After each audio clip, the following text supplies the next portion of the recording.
Agora são 11h08 e está aqui conosco o Dr. Roberto de Carvalho Santos. Bom dia. Bom dia, Lino. Bom dia, ouvintes da Rádio Itatiaia. Tudo bem? Tudo bem, graças a Deus. O Roberto é advogado especialista em direito previdenciário e é presidente do IEPREV, que é o Instituto de Estudos Previdenciários. Doutor Roberto, são tantas as perguntas de ouvintes, vamos ver se nós conseguimos atender uma boa parte desses ouvintes. A primeira pergunta é a seguinte: doutor, o trabalhador tem direito a que tipo de benefício quando não tem mais capacidade de trabalhar? Bem, Lino, essa pergunta é muito bem feita, bem precisa, porque às vezes as pessoas confundem incapacidade para o trabalho com doença, porque muitas vezes você está doente, mas essa doença ela não é incapacitante para o trabalho. Por isso que a gente costuma usar um termo técnico que é no direito previdenciário, que para se chegar a um conceito de incapacidade para o trabalho, você tem que fazer uma avaliação biopsicossocial. Repito, biopsicossocial. Você tem que analisar o aspecto relacionado à doença, a psique também, a psique do segurado, e também, e sobretudo, as condições sociais, onde ele trabalha, que tipo de atividade ele exerce, a profissiografia, ou seja, quais são as atividades que ele exerce, a idade dele, o grau de escolaridade, todos esses aspectos precisam ser analisados pela perícia e muitas vezes não acontece. Muitas vezes o segurado ele bate as portas da Previdência e não é analisada a profissão dele, não é analisada a escolaridade, analisada aspectos específicos que podem o tornar. Para uma profissão ele é capaz, mas para outra ele não o seja. Vamos dar um exemplo aqui. Se eu tiver um acidente aqui, eu vou ficar um tempo afastado pelo INSS, recebendo o benefício de auxílio-doença, mas eu sou professor, fiquei com uma sequela, eventualmente, ficaria com uma sequela no braço esquerdo, mas eu posso trabalhar com o braço direito. Então eu vou conseguir trabalhar, eu receber o benefício só durante o período que eu não estiver internado ou fazendo fisioterapia. Agora, para algum trabalhador, vamos supor, uma pessoa que trabalha com os dois braços, precisa dos dois braços para exercer essa função, o caso dele não é só de auxílio-doença, ele vai ter que ser, às vezes, até aposentado por invalidez, porque não há nem condições de uma reabilitação profissional para uma outra atividade, dependendo da idade do segurado, da escolaridade dele. Exemplo, um indivíduo que sempre trabalhou como pedreiro e ficou incapacitado com uma sequela definitiva no braço dele, não consegue mais exercer aquela atividade. Ele não tem outra condição a não ser ser aposentado por invalidez. Um pianista da orquestra sinfônica, se perder um dedo, ele está incapacitado. Está incapacitado. É verdade. Mas às vezes esse pianista, dependendo da condição de idade dele, da informação dele, vamos supor que tenha curso superior, tenha outras habilidades, ele pode ser reabilitado por uma função que garanta a sobrevivência dele. Pode até ser maestro, né? Pode ser maestro, exatamente. Não por uma condição que vai piorar a situação financeira dele. Agora, por isso que tem que ser analisado tudo de forma casuística. Muitas vezes o segurado, Lino, aí é uma dica que eu dou para os nossos ouvintes, quando vai no INSS marcar uma perícia médica, só leva lá o relatório das doenças dele, quais são as doenças, mas não faz essa relação entre as doenças e a atividade que ele exerce, né? Então é muito importante que ou no relatório conste essa informação, ou ele solicite da empresa um documento chamado PPP, Perfil Profissiográfico Previdenciário, ou mesmo uma declaração de quais as funções que ele exerce na empresa. Que quando ele chegar lá na perícia do INSS, qual o grau de escolaridade dele, quais são as funções que ele exerce, as atividades específicas, ele é obrigado a levantar peso, ele é obrigado a ficar sentado quanto tempo numa cadeira, ele é obrigado a mexer com o computador. Então isso tudo tem que estar descrito num documento para o perito avaliar. E muitos, eu diria quase 100% dos segurados não apresentam essa documentação. Vou fazer uma pergunta. Isso deve atormentar a cabeça de muita gente. O que é que acontece quando há divergência entre a opinião do médico perito do INSS e o médico do trabalho da empresa? Olha, isso acontece muito, porque o que ocorre é o seguinte, quando o segurado ele apresenta uma doença e não consegue trabalhar, o INSS, a empresa é responsável a pagar os primeiros 15 dias a título de salário e no 16º dia encaminhar para o INSS. Aí o INSS vai conceder um benefício. Só que o INSS concede durante um prazo. Vamos supor, durante 3 meses. Aí, passado esses 3 meses, o segurado tem direito a pedir uma prorrogação também, se ele entende que não tem condição de retornar ao trabalho, e vai lá na perícia e entra com esse pedido de prorrogação, 15 dias antes de cessar o auxílio-doença. E o INSS diz que não, que ele está bom, que ele pode voltar ao trabalho.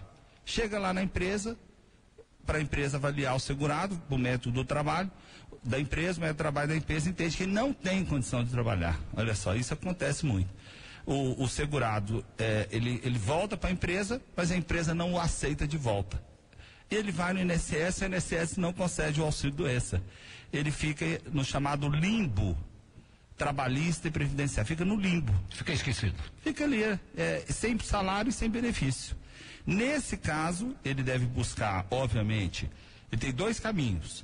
A Justiça do Trabalho tem entendido que enquanto não resolvida a situação dele, a empresa tem que pagar uma licença remunerada, porque esse segurado é hipossuficiente, ele não pode ficar desamparado e ele pode também entrar com uma ação contra o INSS na Justiça para solicitar uma perícia judicial.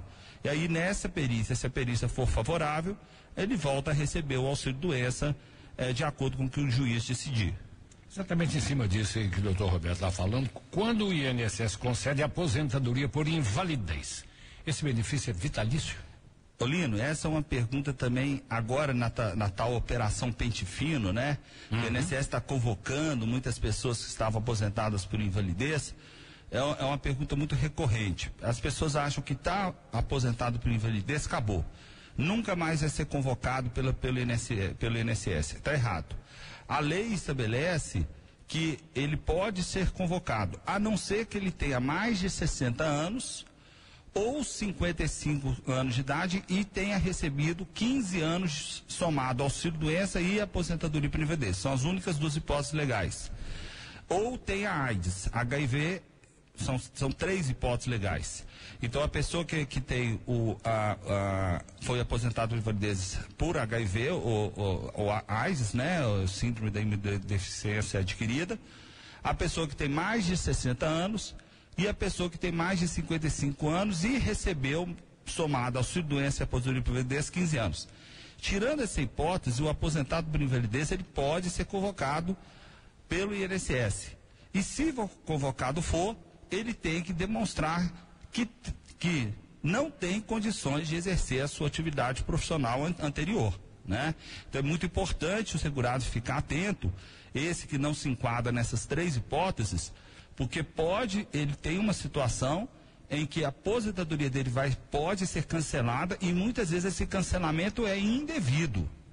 É indevido, é irregular. Nós já tivemos vários casos de benefícios cancelados e conseguimos restabelecer na Justiça. É isso que eu ia perguntar, o cidadão pode recorrer? Pode recorrer, né? Porque às vezes a avaliação ela é feita de uma forma superficial, não analisa todos esses aspectos que eu mencionei aqui, biopsicossocial, não analisa a condição da pessoa, a idade da pessoa, a escolaridade, o tempo que ela ficou afastada do mercado de trabalho. Eu tive um caso dramático no escritório, uma bancária que ficou afastada 17 anos, chamaram essa bancária, na época ela não trabalhava com computador, datilografia, não conhecia absolutamente nada das novas tecnologias, e ela foi chamada para voltar ao trabalho, com vários problemas, inclusive ela desenvolveu outros problemas ao longo desse tempo. O INSS deu alta, cancelou a aposentadoria por invalidez e chegou lá no banco, nem existia mais o banco foi comprado por outro, que foi comprado pelo outro. 17 anos depois. 17 anos depois, falou que tem plenas condições de retornar ao trabalho. Um absurdo uma situação como essa. Ela é cheia de outros problemas que antes ela não tinha, mas ela adquiriu. Não se atualizou porque estava aposentado por invalidez, nunca trabalhou depois de aposentado, que é proibido o aposentado por invalidez trabalhar. Como é que uma pessoa dessa consegue retornar ao mercado de trabalho?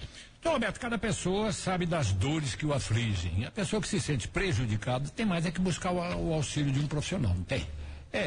Muitas vezes a gente diz, olha, vai no juizado especial federal, uma pessoa fala, entra num recurso, tal. Só que, o que acontece? Você ingressa com a ação na justiça, sem a presença do advogado, o INSS tem um advogado dele, aliás, muito preparado, o procurador federal. Né? Procurador federal da AGU. E se você for interpor recurso, você tem que ter advogado pela lei. Então, o que adianta você não ter advogado na primeira instância, sendo que na segunda você precisa ter advogado? A lei é contraditória. Complicado. Entendeu? Então é sempre aconselhável você ter um advogado. Roberto, tem uma pergunta do Samuel, aqui do bairro Diamante. Ele já tem o direito adquirido para se aposentar e disseram a ele que se ele não entrar com o pedido antes da reforma, ele pode ser enquadrado nas novas regras. É assim? Não, tá errado. A própria PEC 06, essa que está em tramitação, deve ser aprovada ainda esse mês, o segurado que já reuniu os requisitos para aposentadoria, se pedir depois da aprovação da reforma, vai ser aplicada a regra no momento que ele adquiriu o direito, mesmo que ele não tenha requerido. É o chamado direito adquirido. O direito adquirido, ele não se corporifica pelo requerimento, mas por você ter preenchido os requisitos. Isso está na própria proposta de emenda constitucional da reforma da Previdência. Aquele segurado que preencheu os requisitos terá aplicado a lei vigente à data em que ele preencheu os requisitos. Beleza, valeu. Então, Roberto, mais uma vez, obrigado pela visita, bom dia. Obrigado, um grande abraço.